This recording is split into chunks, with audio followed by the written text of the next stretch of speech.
Pour la première fois depuis sa création, un pays membre est explicitement écarté du sommet par le pays hôte. En 2026, le G20 se tiendra au Trump National Doral, près de Miami, mais sans l'Afrique du Sud, exclu par décision unilatérale de l'administration Trump. Pourquoi ce choix?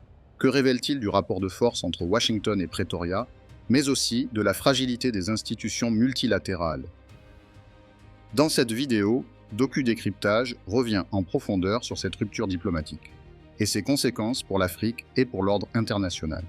Le G20 est présenté comme le club des grandes économies, chargé de préserver la stabilité financière mondiale et de gérer les grandes crises économiques. Depuis plus de 20 ans, malgré des tensions, tous les membres étaient présents autour de la table. L'annonce américaine d'exclure l'Afrique du Sud marque donc un tournant historique. Un membre est symboliquement déclassé par le pays hôte pour des raisons politiques. Cette décision intervient alors que les États-Unis ont obtenu la présidence tournante du G20 pour 2026 et décidé d'organiser le sommet à Doral, un complexe hôtelier appartenant directement à Donald Trump, malgré les controverses déjà soulevées lorsqu'il avait tenté une manœuvre similaire au G7 en 2019. Dans ses communications publiques, Donald Trump explique sa décision concernant Pretoria en évoquant des préoccupations liées à la situation des droits humains en Afrique du Sud, notamment autour des discussions sur la réforme agraire et la sécurité des communautés rurales. Ces déclarations ont suscité des réactions, les autorités sud-africaines affirmant que son interprétation des faits ne reflète pas la réalité du terrain. Parallèlement, Trump annonce vouloir suspendre certains financements et programmes américains liés à l'Afrique du Sud, ce qui transforme ce désaccord politique en mesure à portée économique. Cette prise de position s'inscrit dans un débat international plus large, où certaines narrations médiatiques ou politiques divergent fortement des analyses officielles et des organisations locales.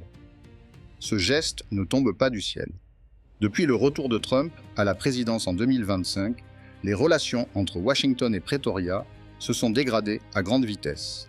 Les États-Unis ont suspendu une partie de l'aide, menacé les accords commerciaux et même expulsé l'ambassadeur sud-africain, sur fond de désaccords profonds autour de la politique intérieure sud-africaine et de la position de Pretoria sur des dossiers comme Gaza à la Cour internationale de justice.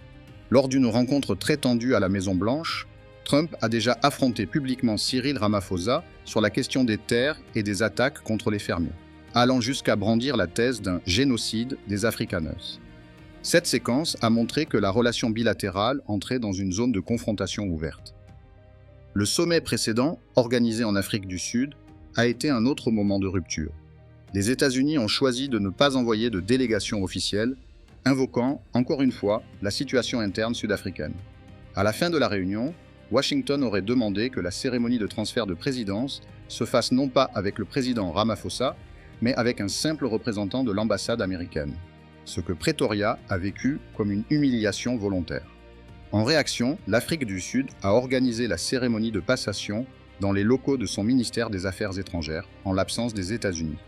Quelques jours plus tard, Trump annonçait que Pretoria ne serait pas invité au G20 de Miami, officialisant la rupture sur la scène mondiale. Exclure l'Afrique du Sud, c'est frapper un membre clé du Sud global et l'unique représentant africain permanent au sein du G20. Au-delà du différend bilatéral, ce geste envoie un message à d'autres pays du Sud qui contestent certaines positions occidentales sur Gaza, l'Ukraine ou les réformes du système financier international. Cette exclusion peut être lue comme une tentative de rappeler qui fixe les règles du jeu. Le pays hôte se donne le droit de redessiner la table en fonction de ses affinités politiques, ce qui fragilise l'idée d'un multilatéralisme stable où les États sont liés par des règles communes plutôt que par l'humeur d'une capitale. Face à cette décision, Cyril Ramaphosa parle d'une mesure regrettable. Il insiste sur le fait que l'Afrique du Sud reste un membre à part entière du G20. Elle compte sur les autres pays pour respecter ce cadre multilatéral. Pretoria dénonce les désinformations et les distorsions sur la situation interne du pays. Il rappelle que la réforme agraire et la lutte contre les violences sont encadrées par la Constitution. Ces actions sont observées par des institutions indépendantes. En s'adressant aux autres membres du G20, l'Afrique du Sud cherche à transformer une humiliation bilatérale en débat collectif. Peut-on encore parler de forum global si un pays hôte peut décider qui a le droit de s'asseoir à la table? Cette question dépasse le seul cas sud-africain et touche tous les États du Sud global. Dans ce vide diplomatique, Un autre pays apparaît comme le grand bénéficiaire, la Pologne. Donald Trump a déjà annoncé son intention d'inviter Varsovie au sommet de 2026, arguant que le pays a désormais le profil économique d'un membre du G et un alignement politique fort avec Washington. Sur le plan économique, la Pologne plaide depuis plusieurs années qu'elle se situe au niveau des grandes économies mondiales. Sur le plan géopolitique, elle est l'un des piliers du camp pro-américain au sein de l'Union européenne et de l'OTAN. Son invitation au G20 de Doral, en remplacement symbolique de l'Afrique du Sud, redessine la carte des alliés de Washington au sein de ce forum. Illustrons un peu comment le G20 devient un terrain de recomposition des alliances.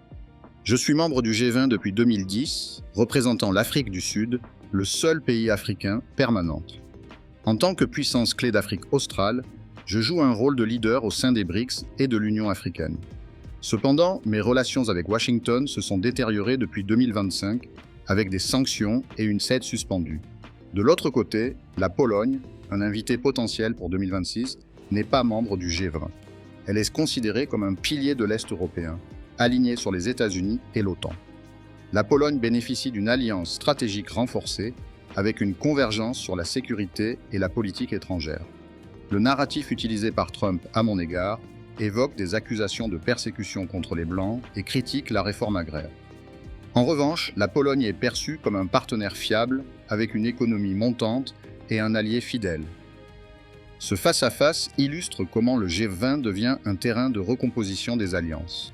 Pour l'Afrique, l'exclusion de Pretoria questionne la représentativité du continent au cœur des discussions économiques mondiales. L'Afrique du Sud portait déjà la critique d'un G20, incapable de répondre à la crise de la dette du Sud global. Se voir écarté du sommet organisé par Washington accentue le sentiment de marginalisation.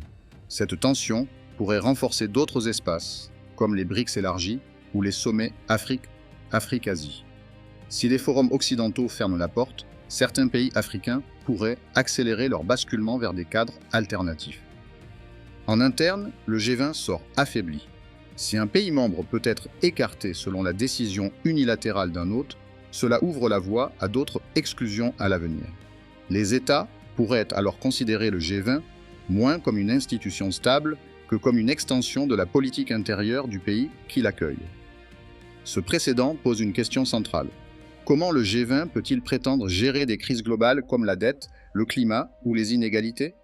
Si ses propres règles de participation deviennent flexibles au gré des rapports de force, plus le forum est perçu comme un instrument, moins il sera efficace comme espace de compromis global.